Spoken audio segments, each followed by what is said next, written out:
प्रतिष्ठिता मनो मे वाचि प्रतिष्ठितम् आविराविर्मयेधि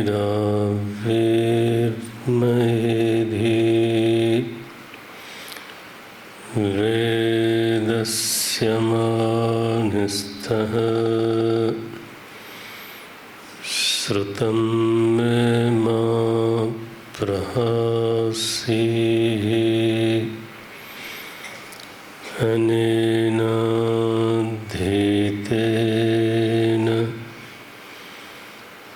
अहोरात्रान् सन्दधामि श्रुतं वदिष्यामि सत्यं वदिष्यामि तन्माम् अवतु तद्वक्तारमवतु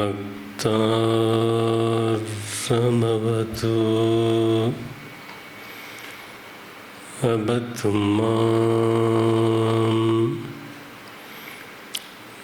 अवतु वक्तारम् अवतु वक्तारम्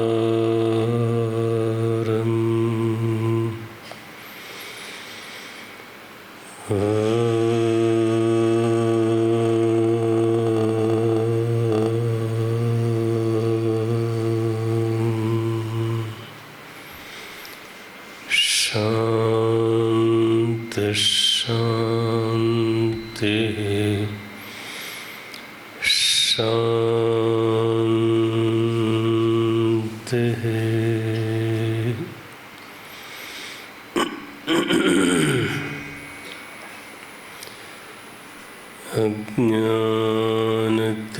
अज्ञानतिमिरान्धस्य ज्ञानाञ्जनशलाकया चक्षुरुन्मीलितं येन तस्मै श्री गुरवे नमः। तस्मै श्री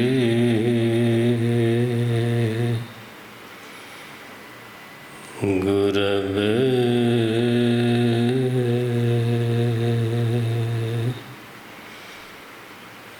नमः।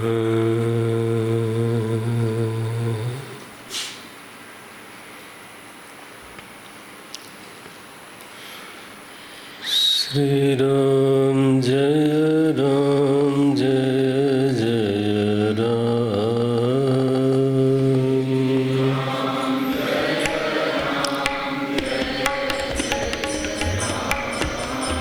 श्री राम जय राम जय जय राम।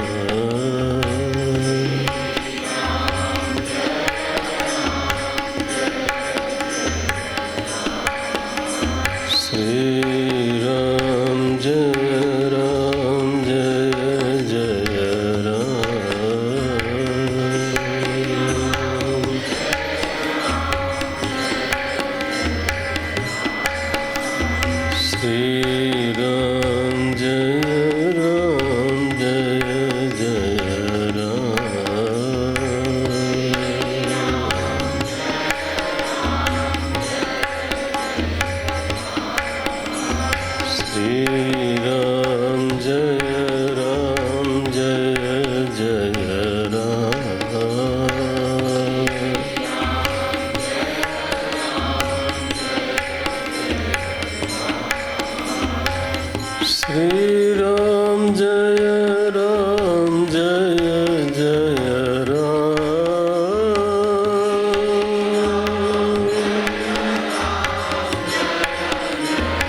जेहि पर कृपा करहि,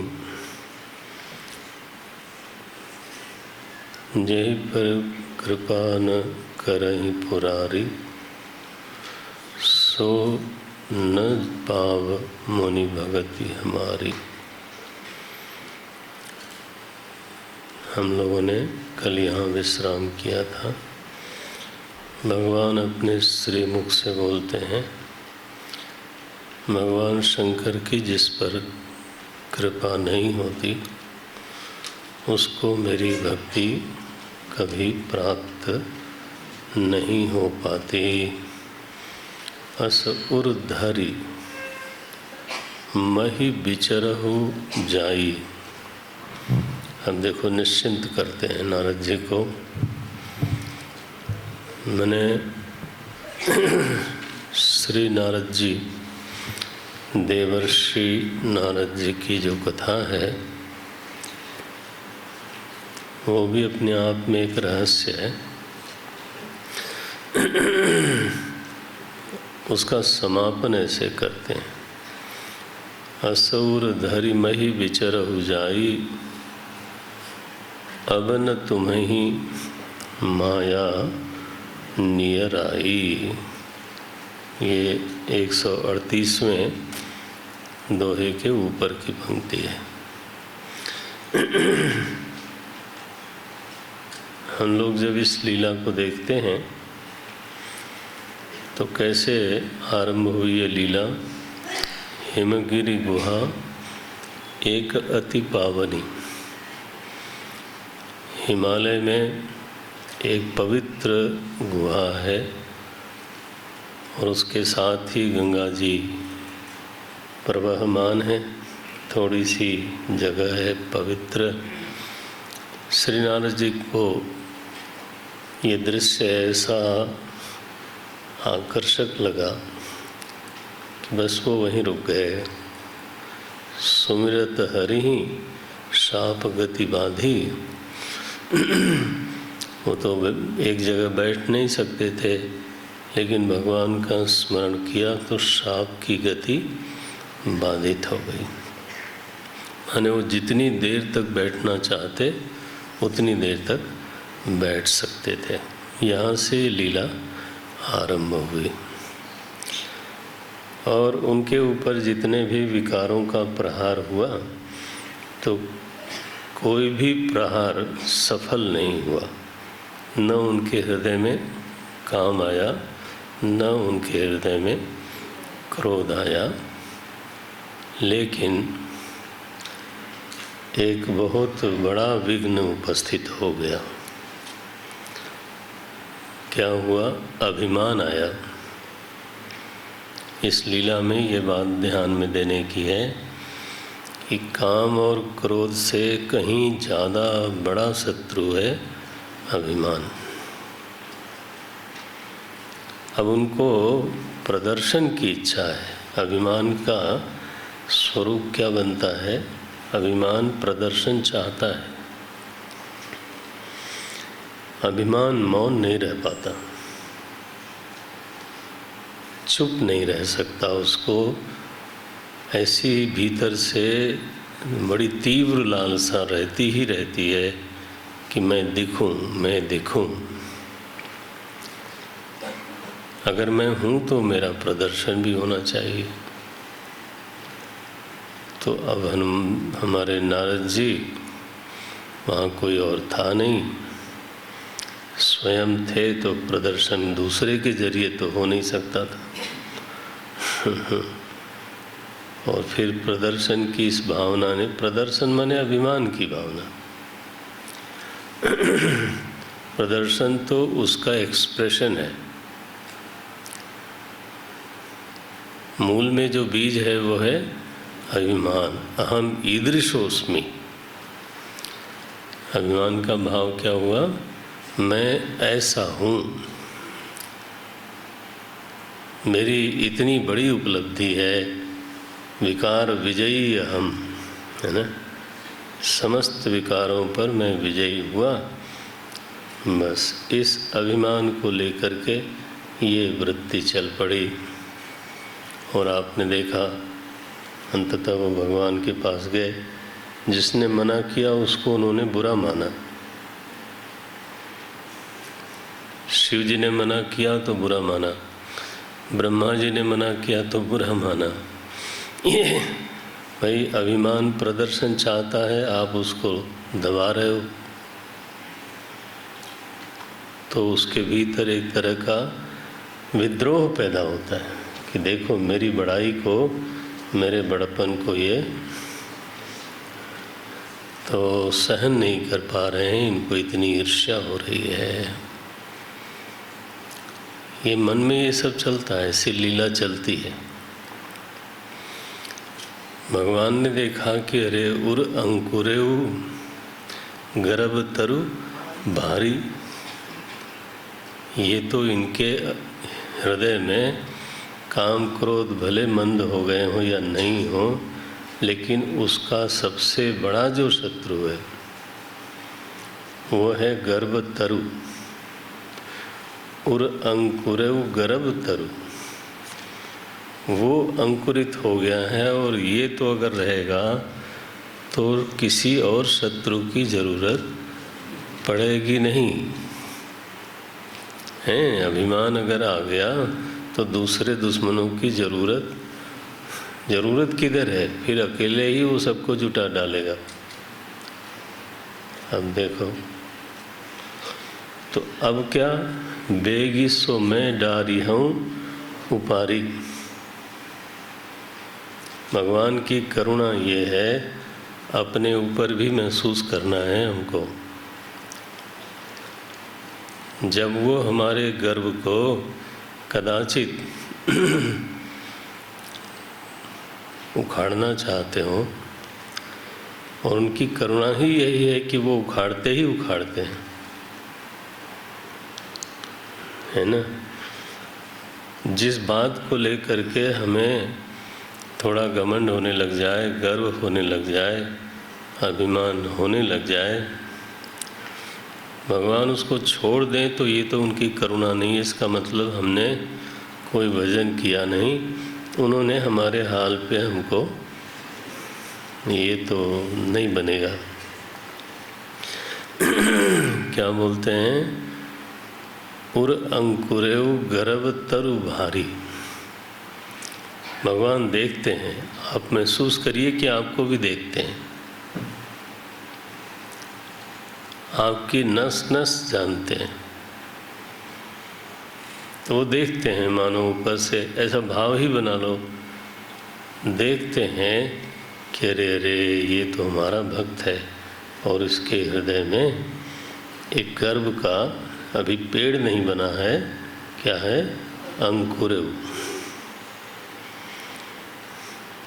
उसी समय देख लिया, उर अंकुरेउ गर्भ तरु, लेकिन ये पेड़ बड़ा है, अगर इसको मैंने छोड़ दिया तो ये फिर बढ़ता चला जाएगा। तो संकल्प क्या किया, ये संकल्प किसका, मालिक साहब का। बेगी सो मैं डारी हूँ उखाड़ी, बस इसको बहुत जल्दी ही उखाड़ फेंकूंगा, और उसके लिए एक लीला रची। वो जितनी लीला ही ना, ध्यायतो, कल बोला था हमने, ध्यायतो विषयान पुंसः संगः, बोलो हाँ, संगात। ये जो लीला पूरी देखने में आई कि देवर्षि नारद कैसे धीरे धीरे उलझते चले जाते हैं, राग पूर्वक ध्यान किया। मैंने उस राजकुमारी की तरफ निष्पृह दृष्टि नहीं थी,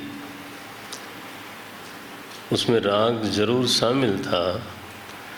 ध्यान कभी भी अनिष्टकारी नहीं होता, लेकिन ध्यान में अगर राग मिल जाए तो तब फिर अनिष्ट करेगा। राग मिला ना, ध्याय तो बहुत देर तक देखते रह गए। तो नारद जी की लीला, असल में नारद जी तो लीला पुरुष है ना, लीला करते हैं। लीला करते माने भगवान की लीला को करके दिखाते हैं, सिखाते हैं। ये उनके साथ नहीं हुआ कि हम उन पर हंसें। हमारी तो भैया ये दृष्टता है, हमारी खुद की औकात क्या है, हम हंसने लायक किधर हैं। मैंने दिन भर में 100 बार,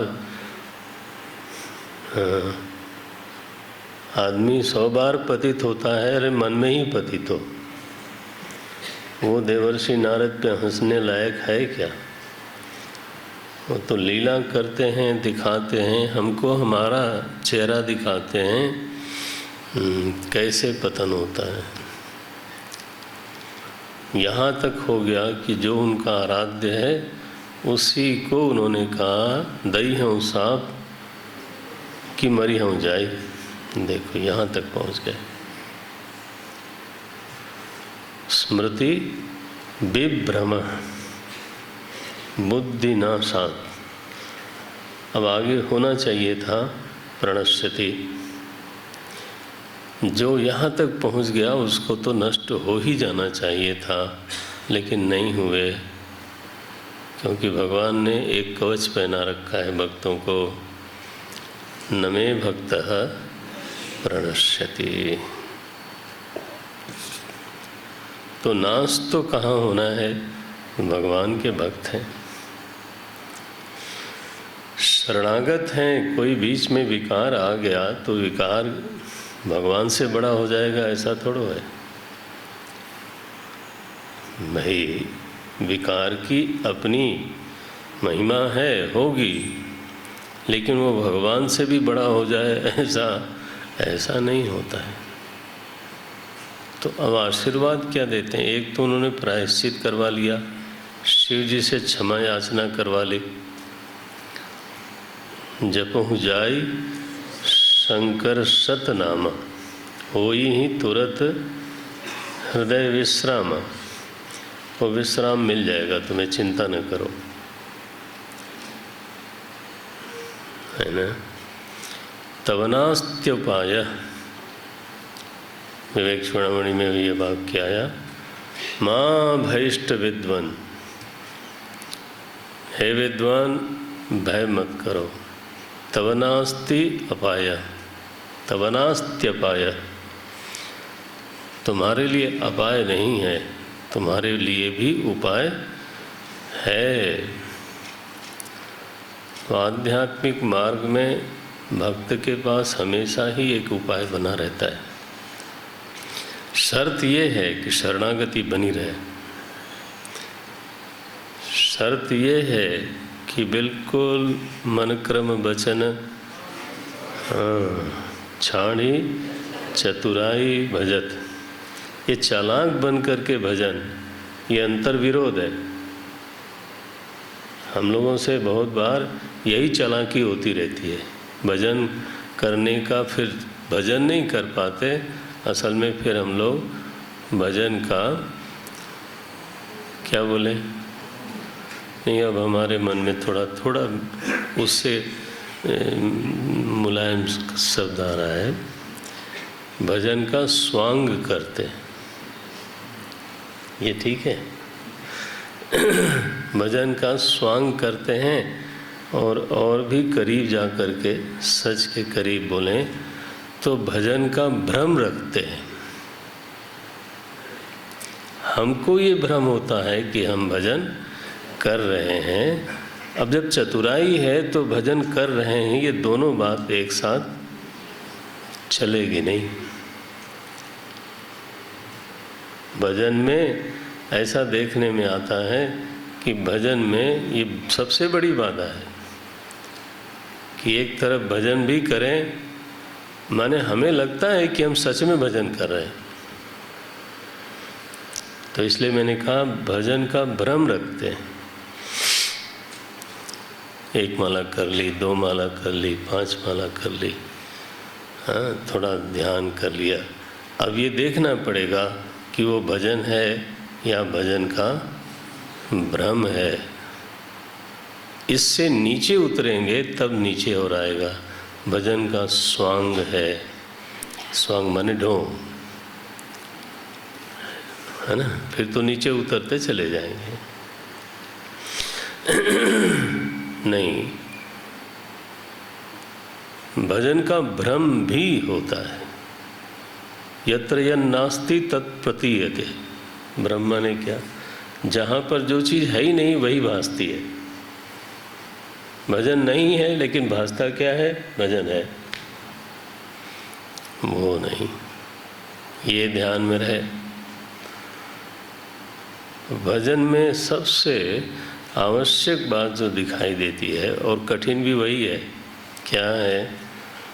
मन क्रम वचन छाणी चतुराई। ये पहले तो चालाकी को तो एक किनारे रखो भैया, दोनों का परस्पर बहुत विरोध है। चालाकी ऐसी विचित्र चीज है जिसमें चालाकी कह लीजिए या बुद्धि का अभिमान कह लीजिए, दोनों एक ही बात है। भाई चालाकी माने क्या? मैं सब समझता हूँ, फिर ये अभिमान हुआ कि क्या हुआ? तो ये बहुत दाव पेच करती है। गोस्वामी जी ने ये पंक्ति लिखी, अमृत पंक्ति है ये। मन क्रम, और समझिए आपके भजनानंदियों के लिए तो महावाक्य है। आदेश ही कर दिया उन्होंने, छाणी चतुराई भजत। मन क्रम वचन छाणी चतुराई भजत। तो क्या होगा? वादा है अब। अगर ऐसा भजन हो पाता है तो गोस्वामी जी वचन देते हैं, भजत कृपा करिहै। अगर ऐसा भजन होगा तो आप निश्चिंत रहो, आपके ऊपर कृपा होएगी।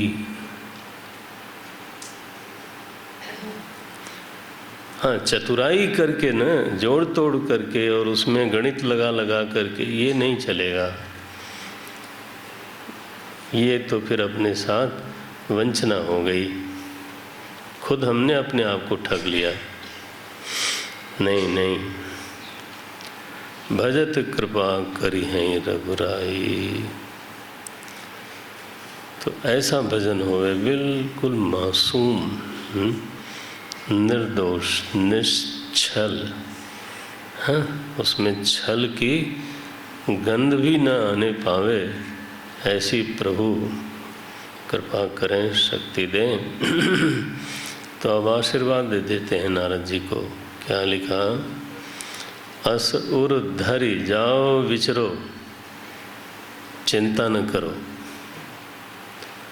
दुनिया में चाहे जहाँ त्रिलोकी में विचरण करो, तुम्हारे लिए अब कहीं कोई भय नहीं है। असुर धरि विचरहु, असुर धरि महि विचरहु, आ जाई अब न तुम्हि। अब ये बहुत बड़ा वाक्य है। हाँ, अब न तुम्हि माया नियर आई, नजदीक भी नहीं आएगी। ये देखो कैसा शब्द बोलते हैं, अब न तुम्हि माया नियर आई। माया और माया का कार्य दोनों ही तुम्हारे नजदीक फटकने वाले नहीं हैं। देवर्षि नारद, जाओ तुम निर्भय, सदा सदा के लिए निश्चिंत कर दिए गए। ये है, होना तो चाहिए था विनाश, बुद्धिनाशात, होना तो ये चाहिए था, लेकिन ऐसा हुआ नहीं, हुआ बिल्कुल उल्टा। क्योंकि नमे भक्तः, ये है। सो नारद जी की लीला बहुत मधुर है। विकार सभी में होते हैं, इसमें किसी को आश्चर्य क्या है? तो स्खलन और पतन भी होता ही है, इसमें आश्चर्य क्या है? आश्चर्य तो तब है जब भगवान ऐसी कृपा कर दें, वो कह दें अब न तुम्हें माया नियर आई। आश्चर्य तब है, ऐसी निर्भयता मिल जाए, शरणागति सिद्ध हो जाए, है ना। तो शरण में जो आगति है, गति नहीं, शरण में गति मत करना। हाँ, शरण वो जगह है जहाँ पर जाके गति को है विराम मिल जाना चाहिए। बोले बड़े प्रगतिशील हैं, शरण में भी प्रगति करते। ऐसे न करो भाई, उल्टा पुल्टा काम न करो, अब न तुम्हें। तो नारद जी की लीला पूरी करी यहाँ पर, किसके सामने करी? माता जी के सामने। पार्वती अम्बा के गुरु थे और उन्होंने बिल्कुल नहीं स्वीकार किया कि नारद जी के साथ कोई कमी हो सकती है। उन्होंने कहा का अपराध रमापति की ना, भगवान से क्या अपराध हो गया कि देवर्षि नारद ने उनको श्राप दिया। इसको बोलते हैं गुरु निष्ठा। वो सब चीजें दिखाई देनी चाहिए। पार्वती जी की गुरु निष्ठा है, इसलिए वो पूरी दृढ़ता के साथ कहती हैं कि गलती अगर हुई होगी तो फिर तो रमापति के साथ हुई होगी, हमारे सद्गुरु के साथ कोई गलती कभी हो ही नहीं सकती। तो नारद जी का यहाँ प्रकरण पूरा किया हमारे भगवान शंकर ने। अब अगली कथा पे जाते हैं। ये अवतारवाद का प्रकरण है, विस्तृत प्रकरण है। पहले एक वाक्य अवतारवाद में डाल दिया था भगवान शंकर ने, इदमित्थम कही जाई न सोई। अवतार क्यों होता है, कैसे होता है, कब होता है? इदम इत्थम, ये चीज़ ऐसे ही होती है, यह बात कहने का किसी में बल नहीं है। ये तो अनिर्वचनीय है। परमात्मा जिस समय विश्वरूप के रूप में प्रकट हो गया, भागवत जी में लिखा कि विश्वरूप अवतारों का आकर है। कोई सुना होगा। विश्वरूप क्या है? सारे अवतारों का आकर है। उसी विश्वरूप परमात्मा में से एक एक देह के रूप में अलग अलग प्रकरण में अवतार होते रहते हैं। पहला अवतार क्या है? विश्वरूप, आद्योवतार प्रथम अवतार है। भगवान जो निष्प्रपंच है वो प्रपंचोपाधिक हो जाए। अगर ये वाक्य आपको पकड़ में आता है तो निष्प्रपंच परमात्मा प्रपंचोपाधिक हो जाए, ये पहला अवतार है। और सारे अवतारों की खान वही है। इसलिए शिव जी यहाँ अनिर्वचनीयतावाद का पहले प्रतिपादन करते हैं। जो लोग वेदांत के संस्कारी हैं उनके लिए शब्द बहुत जरूरी है। कौन सा? अनिर्वचनीयवाद। ये ऐसे ही हो सकता है, ऐसा बोलना जो है दुस्साहस है और अपने अज्ञान की डोंडी पटवानी है। आदमी जब ऐसे बोले तो समझो कि अपने अज्ञान का डिडोरा पीट रहा है ना। हाँ। तो इसलिए जब बहुत सारे प्रकरण हैं अवतार के, उसमें से कुछ तो बता दिया उन्होंने। अब एक प्रसंग आया, स्वायंभुवरु मनुसुतरूपा। ये दो लोग थे आदि सृष्टि वाले, मनु महाराज, स्वयंभू मनु और माता शतरूपा। इन्हीं से सृष्टि हुई। जिनते भई नर सृष्टि अनुपा। ये मनु से ही मानवाहा है ना, मनु महाराज से ही मानव हुए। और शतरूपा शतधा है, शतरूप है, उसके रूप हैं, दोनों दंपत्ति हैं। फिर इनके तपस्या का वर्णन है, कथा बड़ी है। और उस तपस्या की सफलता, अब देखो कैसे प्रसंग आया। मनु महाराज के दो बड़े बेटे थे, उत्तानपाद और, अब इतना तो आपको आना ही चाहिए, कथा है आखिर। उत्तानपाद और प्रियव्रत, देवहूति, प्रसूति और आकुति, 5 संतानें हैं। और पांचों की पांचों एक से एक ही योग्य हैं। ठीक, तो आखिर फिर वैराग्य होने की जरूरत क्या थी? स्वयं चक्रवर्ती सम्राट, सारी सृष्टि के सम्राट, और ऐसे ऐसे लड़के लड़कियां, तो फिर वैराग्य की क्या जरूरत है भाई? लेकिन मनु जी महाराज यहाँ बोलते हैं कि अगर धर्म पूर्वक जीवन बीता हो, ध्यान, मनु महाराज जी का ये वक्तव्य है कि अगर जीवन धर्म पूर्वक बीता है तो जीवन का समापन वैराग्य में होना चाहिए। अगर नहीं हो रहा है तो इसका मतलब कहीं कोई कमी रह गई। होई न विषय विराग, ये बोला उन्होंने,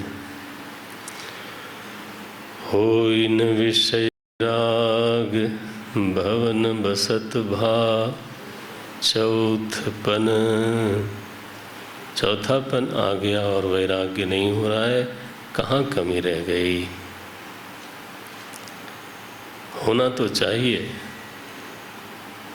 धर्मनिष्ठ जीवन का परिणाम है वैराग्य। गोस्वामी जी ये तो वेद के सिद्धांत हैं, उन्हीं का निरूपण किया।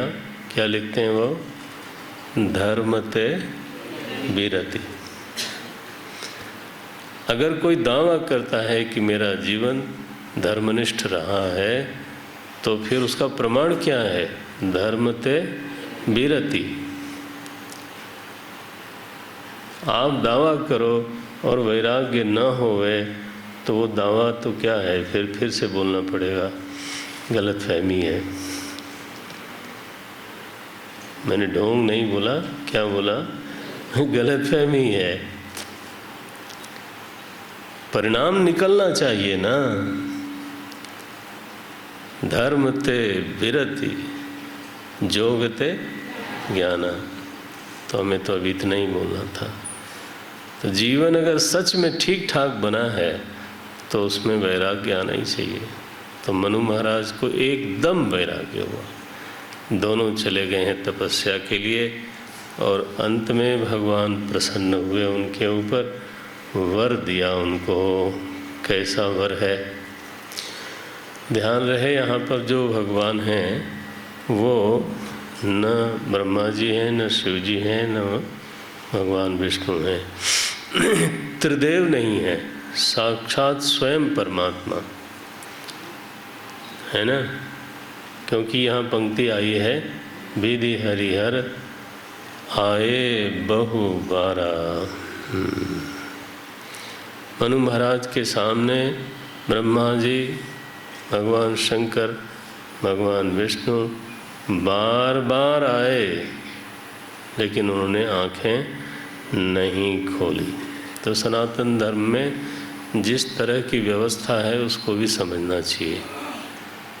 देव भी तीन होते हैं, त्रिदेव बोलते हैं उसको।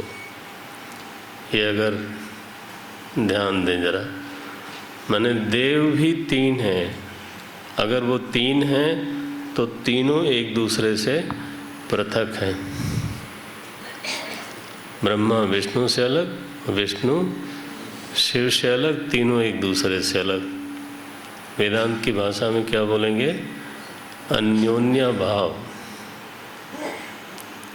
क्या बोलेंगे? अन्योन्या भाव। अन्य में अन्य का अभाव हुआ।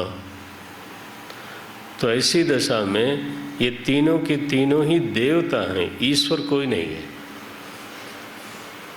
जब आप देव शब्द बोलते हो, त्रिदेव बोलते हो, तो सनातन धर्म का अभिप्राय होता है ये तीनों लोग देवता कोटि में हैं, चाहे कितने भी ऊंची देवता की कोटि हो।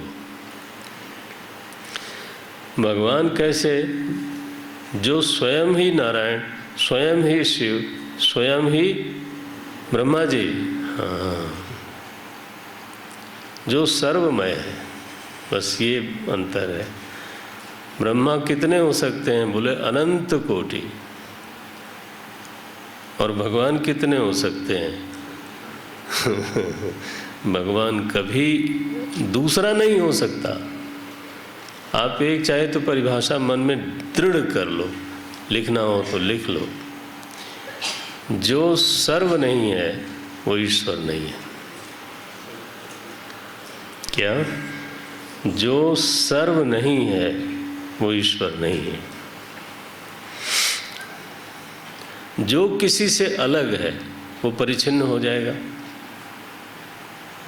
ये तो यार सनातन धर्मी हम लोग हैं, लेकिन खेद की बात यह है कि कई बार हम लोग स्वयं भी बहुत जानते नहीं हैं कि सनातन धर्म की प्रतिष्ठाएं क्या होती हैं, है ना। ईश्वर तो सर्व, कैसे है वो श्लोक भागवत में? हाँ, मिलन बोल सकता है, इधर भी कोई बोल सकता है। कोई इसलिए बोल रहा हूँ कि एकदम न पकड़ा जाए।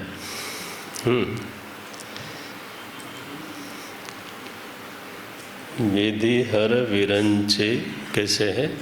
हर विरंची संज्ञा, ये श्लोक आता है भागवत में। हाँ हाँ, हरि विरंची हरेति संज्ञा, हाँ ठीक है। ये 3 संज्ञाएं हैं भगवान की। विरंची, हरि, हरेति, तीनों संज्ञाएं हैं, तीनों नाम हैं। किसके? परमात्मा के। तो परमात्मा एक अलग बात है और देवता एक अलग है।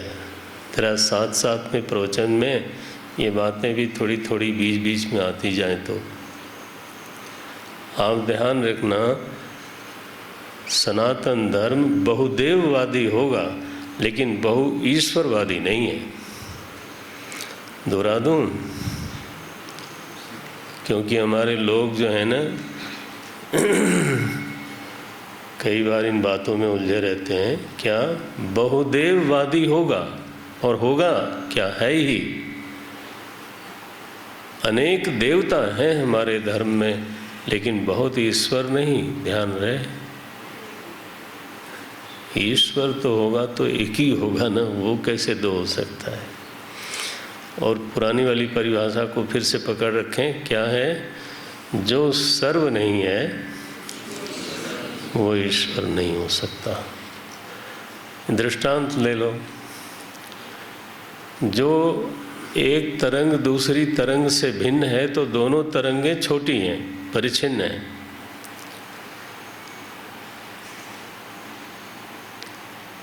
जल किसको बोलते हैं? जो किसी तरंग से, बोलो ना, ना ठीक से बोलो, जल किसको बोलते हैं? जो किसी तरंग से भिन्न नहीं हो सकती। ठीक है? अगर कोई जल किसी और तरंग से भिन्न है, इसका मतलब वो जल नहीं है। वो क्या है? वो तरंग ही है। एक छोटी तरंग है, एक बड़ी तरंग है, उनका आपस में अलगाव हो सकता है, लेकिन जिसको आप जल कहते हैं उसका किसी के साथ कभी अलगाव। जल तो सर्व को कहते हैं, जल किसी एक या दो या 5 को नहीं कहते हैं। तो यहाँ ब्रह्मा विष्णु महेश आए बहुबारा लिखा, लेकिन फिर जब भगवान पधारे तो फिर तो आंखें खुल गईं। और क्या मांगते हैं मनु महाराज? बोले वर मांगो। क्या मांगते हैं? चाहूं तुम ही समान सुत। अब देखो, बोला गृहस्थ आश्रम की इतने गहरे संस्कार हैं कि अंत में फिर से क्या चाहिए? चाहूं तुम ही समान सुत, प्रभु सन कवन दुराओ। आपसे तो कुछ छिपा नहीं है, मेरे मन में इच्छा आती है कि आप जैसा कोई हमारे पुत्र हो जाए। राम राम। भगवान ने कहा ठीक है, आप सरी से कहाँ खोजूँ जाई, अपना जैसा कहाँ खोजूँगा मैं। अब चूंकि जो तुमने मांगा वो मैं नहीं दे पाया, इसलिए सूद सहित मुझे देना पड़ेगा। ठीक है। अच्छा, गए कौशल्या जी के पास, मैंने शत्रुपा जी के पास, कि आपको क्या चाहिए माता जी। क्या बोले? ये शत्रुपा जी कहीं अधिक गहरी हैं। क्या बोल रहे हैं? सोई सुख। देखो 157वां श्लोक है। शत्रुपा जी का वरदान बल अलग हो गया। जे निज भगत नाथ तब आहई, जो सुख पावहीं। भगत लोग, जो उनको सुख मिलता है, जो गति मिलती है, जो सुख पावहीं, जो गति। मिला ना पंक्ति 157 के ठीक ऊपर। जे निज भगत नाथ तब आहई, जो आपके अपने निजी भक्त हैं, उनको जो सुख मिलता है, जो गति मिलती है, जो सुख पावहीं, जो गति लहहीं, सोई सुख। अब क्या मांग रही हैं देखो, सोई सुख, सोई गति, सोई भगति, एक पर एक है। माने मनु महाराज ने तो कहा कि भाई भक्ति हमें चाहिए, और ऐसी भक्ति चाहिए जिसमें विवेक वगैरह की कोई ज़रूरत ना हो, सीधा। लेकिन शत्रुपा जी नहीं, सोई सुख, सोई गति, सोई भगति, सोई निज चरण स्नेह। आगे अब देखो यहाँ पे बदल गया, सोई विवेक। शत्रुपा जी ने विवेक मांग लिया, मनु महाराज ने विवेक नहीं मांगा था। इसलिए जब कौशल्या बनी और राम जी पधारे तो कौशल्या जी का विवेक बना रहा हमेशा। सोई विवेक सोई रहनि प्रभु, हम ही कृपा करी देहु। कृपा करके हमको वो दे दीजिए। आशीर्वाद दे करके भगवान अंतर्ध्यान हुए। तो ये कथा यहाँ पे पूरी आगे अब फिर से जब अवतार कथा होगी तो उससे जुड़ेंगे। अब अगले कल्प में एक और कथा आती है जिसकी वजह से अवतार हुआ।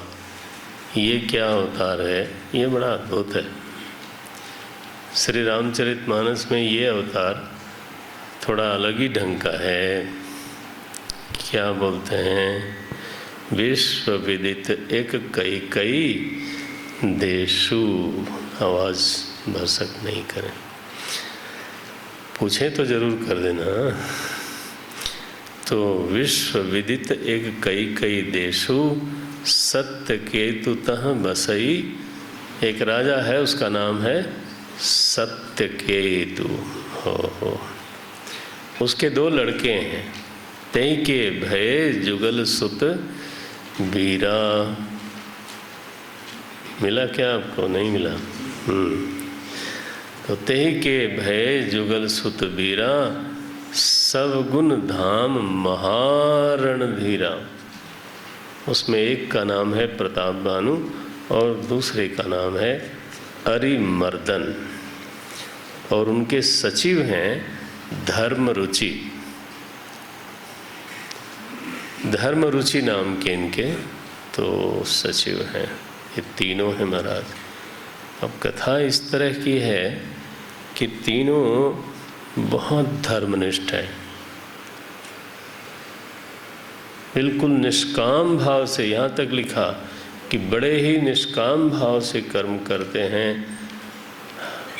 प्रत्येक कर्म धर्म के अनुसार होता है। लेकिन घटना ये घटी कि एक बार ये शिकार खेलने के लिए बाहर गए और वहाँ एक कपटी मुनि मिल गया इनको, कपटी मुनि।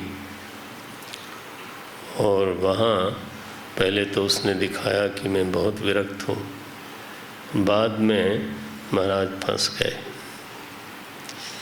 उसने कहा कि सारी सृष्टि में मैं हमेशा एक तनु मेरा नाम है, वही शरीर लेकर के मैं रहता हूँ।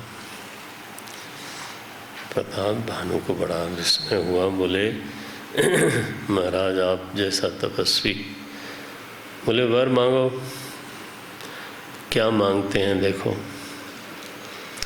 जरा मरण दुख रहित तनु, समर जितै जनि को, ये वर है। क्या वर मांगते हैं? अब देखो कहाँ चोर छिपा रहता है। प्रताप भानु राजा धार्मिक हैं, धर्मनिष्ठ हैं, सत्कर्मी हैं, निष्काम भाव से कर्म करते हैं, लेकिन ये चोर पकड़ने वाली जरूरत है। वर्ण में दोष है,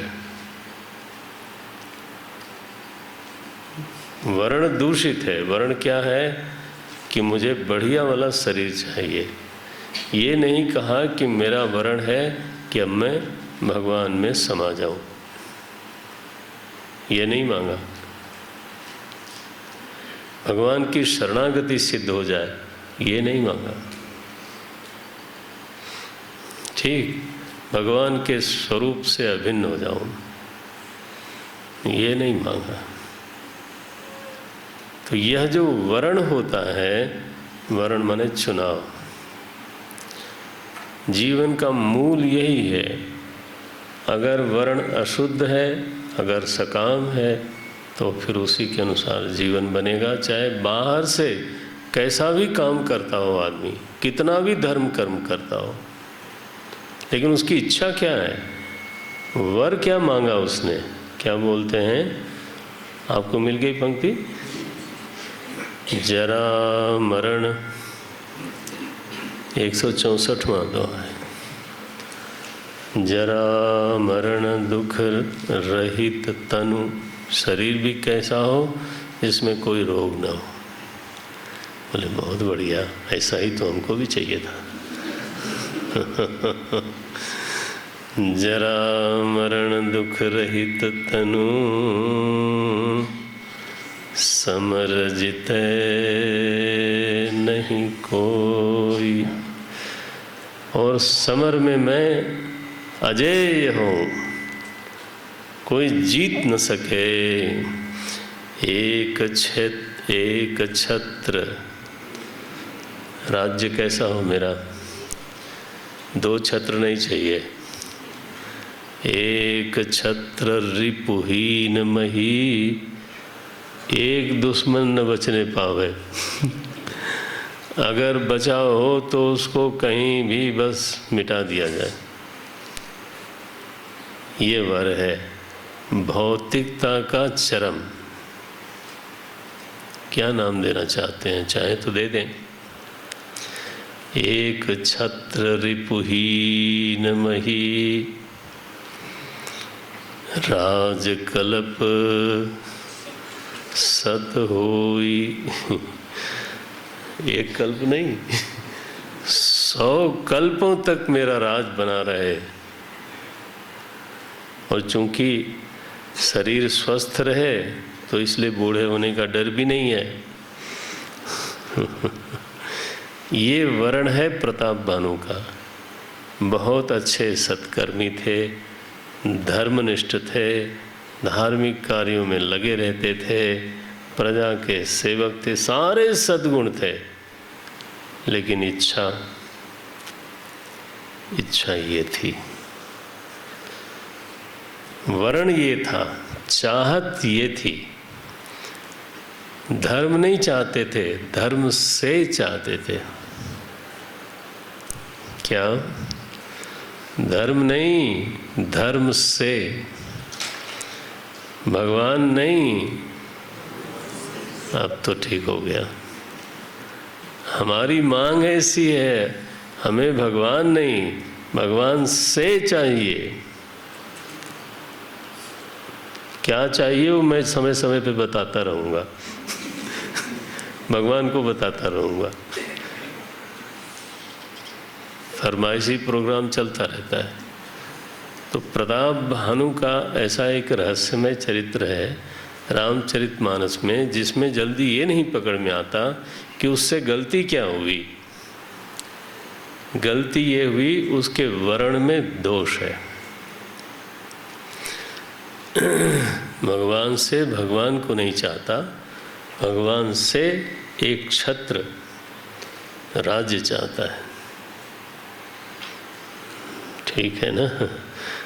यह जब वर्ण होता है तो फिर तो उसकी गति बदल जाती है, उससे गलतियां होती हैं।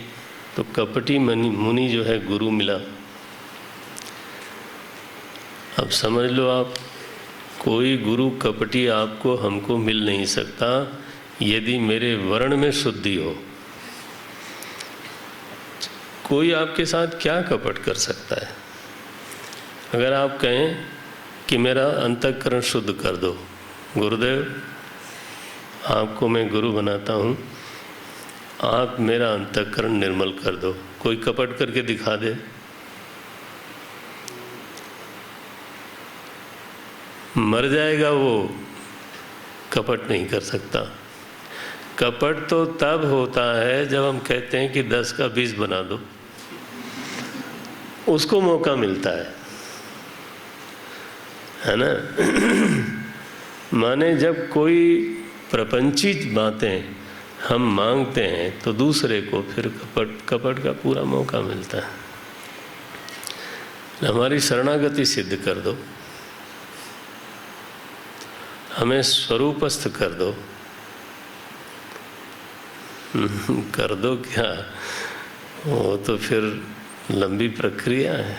कुछ ऐसा साधन बताओ, ये कहना पड़ेगा। फिर कोई किसी के साथ कपट नहीं कर सकता, असंभव है। कपट होता है जब हमारे भीतर कपट है। कपट होता है जब मेरे वर्ण में दोष है। मैं जब कुछ उल्टी पुल्टी चीज़ चाहता हूँ, उल्टी पुल्टी माने अनुचित मांग करता हूँ। जो चीज़ नहीं हो सकती है, कायदे से नहीं हो सकती है, उसको फिर हम चाहते हैं तो उसके लिए फिर शॉर्टकट ढूंढे जाते हैं और फिर जहाँ पहुँचना है वहाँ आदमी पहुँच जाता है, चाहे वो नीरव के यहाँ जाए और चाहे माला पहने। अब दोनों शब्दों का अर्थ आप जहाँ पहुँचना है वहाँ जरूर पहुँच जाएगा। क्योंकि उसके वर्ण में दोष है, दुनिया में नहीं। तो यहाँ प्रताप भानु की कथा में अंत में तो उससे बहुत बड़ी गलती हुई, मांसाहार कराया है विप्रों को और अंत में शाप मिला उसको भयंकर शाप मिला। फिर उसका जब अगला जन्म हुआ, जय जय, तो अगला जन्म हुआ तो जन्म बदल गया, रावण बन के जन्मा हो। जो उसका सचिव था ना धर्मरुचि, वो विभूषण बन के जन्मा, विभीषण। हरिमर्दन था वो कुंभकर्ण बना, और प्रताप भानु जो था वो रावण बना। देखो शरीर बदल गया। साम्राज्य पहले भी बहुत बड़ा था, अब फिर से बड़ा हुआ क्योंकि धर्मनिष्ठ था। ठीक है, लेकिन आश्चर्य ये है, शरीर बदल गया, साम्राज्य बदल गया, जगह बदल गई, सब बदल गई, लेकिन मांग जो प्रताप भानु की इच्छा थी वही की वही इच्छा रावण की भी है। ये ऐसी कठिन जटिल समस्या है कि देह बदलने से इच्छा नहीं बदलती।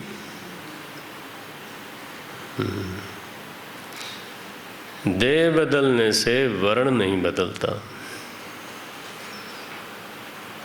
वर्ण बदलने के लिए तो कुछ दूसरे ही उपाय होने चाहिए। ये वर्णन आया, काल पाई मुनि सुन सोई राजा, भयउ निशाचर सहित। हाँ, पूरे समाज के साथ निशाचर बना। 10 सिर जय जय, सिर भी मिले तो खूब मिले। 10 सिर ताहि 20 भुज दंडा, रावण नाम क्या पड़ा किसका? हाँ, वो याद रहे। रावण नाम वीर बरि बरि बंडा, भूप अनुज अरिमर्दन नामा, भयउ सुकुंभकरण बल धामा। 175 में दोहे के बाद है 175। भूप सचिव, ये है सचिव। सचिव जो रहा धर्म रुचि जासु, भयउ विमात्र, देखना जरा, विमात्र माने विमाता का पुत्र बना, ने सौतेली माँ का पुत्र बना। भयउ विमात्र, विभीषण ये हैं। पुत्र तो विश्रवा के हैं, लेकिन माता अलग है। भयउ विमात्र बंधु लघुतासु, नाम विभीषण जेहि जग जाना, विष्णु भगत विज्ञान निधाना। लेकिन इच्छा वही चल रही है। तो बस फिर जब ये जन्म हो गया रावण का, कल मैंने कहा था, और इसके बाद महाराज इतना उत्पात किया। पहले तपस्या करी, और तपस्या करके जब वर मिला, ये बड़ी विचित्र है, जो बड़े उत्पाती हैं वो सभी तपस्वी होते हैं। जो तपस्या नहीं करेगा, वो उसका जो उत्पात है वो भी इतना ही बड़ा होता है। वो कितना करेगा? बड़ा उत्पात करने के लिए भी फिर तपस्या भी। जय जय सीताराम। सीताराम तो बोलना चाहिए, उससे जो है मुख शुद्धि हो जाती है। तो जब रावण ने तपस्या की, तपस्या सफल हुई। विभीषण ने वर मांगा था कि प्रभु आप में मेरी भक्ति हो, और फिर उत्पात शुरू हुआ। क्या जबरदस्त! बाढ़े खल, ऐसे लिखा यहाँ पर, चारों तरफ जो है खल बहु चोर जुआरा, जे लंपट पर धन परदारा, माँ नहीं मातु पिता नहीं देवा। लगता है कि मॉडर्न टाइम का वर्णन चल रहा है। माँ नहीं, मातु पिता नहीं देवा, और साधुओं से सत्सेवा करवाते। बाबा जी जरा मालिश करके जाना। लिखा साधुन से, साधुन सन करवावई सेवा। जरा पानी लाना बाबा जी। हाँ शाबाश, बाबा जी लगे हुए हैं। साधुन सन करवावई सेवा। और गोस्वामी जी ने लिख दिया, जिनके यह आचरण भवानी, ते जानहु। मिला ना? ते जानहु निश्चर सम प्राणी। बस ये सूत्र रख लेना अपनी जेब में कि जिनका ऐसा आचरण हो, चाहे कलयुग में हो चाहे सत्ययुग में हो, जिनके यह आचरण भवानी, ते निश्चर सम, ते जानहु निश्चर सम प्राणी। राम राम। धरती विह्वल हो गई रावण के भार से। ये पाप का भार है। हाँ, आकुल व्याकुल हो गई तो प्रार्थना करने के लिए गई हैं। ये वर्णन अब शुरू हुआ। जन्म के ठीक पहले का थोड़ा अवसर है। जय जय सुरनायक जन सुखदायक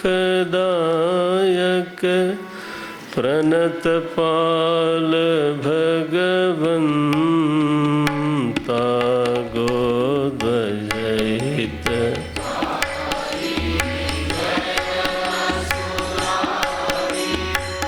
सिंधु सुता प्रियकंता पालन सुर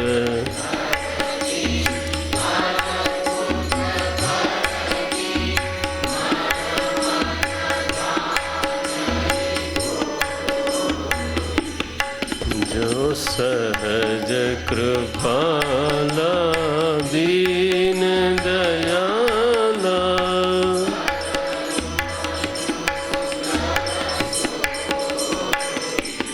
जय जय अविनाशी व्यापक परमानंदा विगत गोतीतं चरित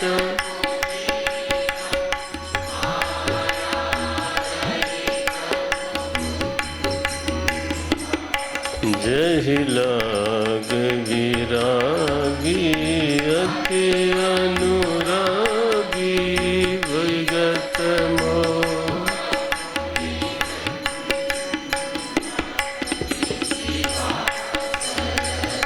जावहि गुण गण जयति सच्चिदानंदा सो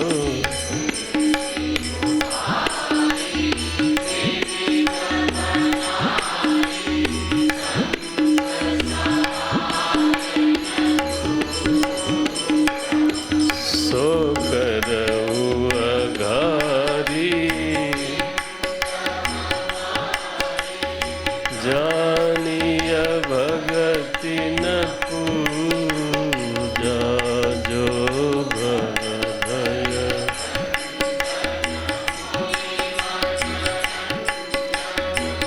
गंजन विपति बरूथा मन बचत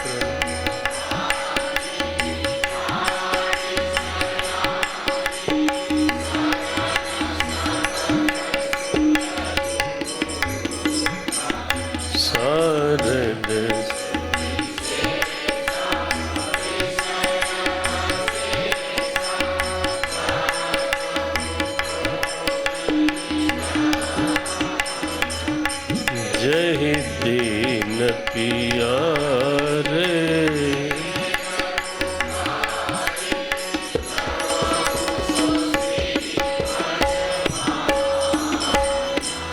भव बारिधि मंदर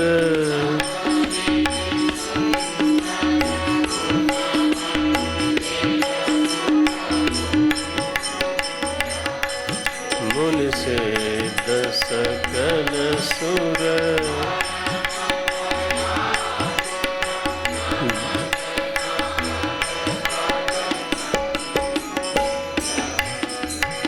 जानि सभय सुर भूमि सुनी बचन समेत स्नेह गगन गिरा गंभीर भई हरनि शोक संदेह।